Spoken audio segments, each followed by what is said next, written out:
going back to this quotation of the map is not the territory, there's a second sense in which the map is not the territory. It's not just the technique procedure that you're trying to go through, the order of operations doesn't work out, so the map you have is inaccurate. You have to make adjustments on the fly.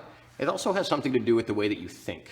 Now, your cognitive map has to do, I'm sure you actually have one already if you're learning triangle chokes. If you don't know anything about triangle chokes, you're thinking, I don't know anything about triangle chokes, and that's your cognitive map. If you started jiu-jitsu when you were 55 and you got short legs and you're a little chubby, you probably think, my legs are too short to finish a triangle choke, and that's your cognitive map.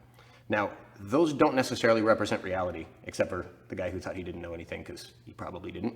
I'm going to explore for you guys what my cognitive maps were.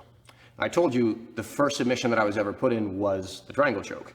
And my cognitive map after that was, I believed that I had to learn the triangle choke, and it didn't matter how many times I failed, I was going to make sure that I was able to figure it out.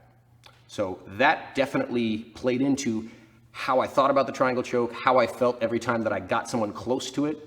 I believed in myself, and even if I didn't, I thought I was going to lose the triangle choke, I still believed that I had to try as hard as I could because it was important to me that I learn this move. Now, that evolved over time as I got better, probably once I learned the Ryan Hall version of the triangle when I started really catching people with it. And that evolved into probably too much arrogance because I was like a blue belt or a purple belt, and all I thought was, if I can just get you here, you're done. Like, that's what I believed in my head. And it wasn't always true, but it definitely helped me. I believed that as long as I got you here, it didn't matter who you were, white belt, black belt, didn't matter, I was definitely going to finish you. And that confidence certainly helped me over the years. Now, I have my own students coming up, and a lot of them have been learning triangle chokes from me. They've seen all the setups. I don't hold back information. So now my cognitive map when it comes to triangle chokes is a little bit different. Now I have complete confidence that I'm capable and that I'm good at doing triangle chokes. But I also know that my students know it. They know what I want to do. They know the central problems that I'm trying to address. They know the physics that I'm trying to apply, and it becomes much harder. So now when I think about it, I get somebody to say a trap triangle like I just had. And my belief is I need to make the correct adjustments in this position faster than he can make the correct adjustments. And even if I don't and he escapes, I'm ready for that too.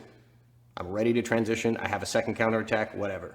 So over the course of time, I think you guys are going to probably go from having a lack of confidence and hopefully at some point having a little bit too much confidence and having that kind of smack down to the floor so you guys can really start to get an understanding that it is a position, it is a technique, it's all of those things, and you need to make the correct adjustments at the right time to make it work.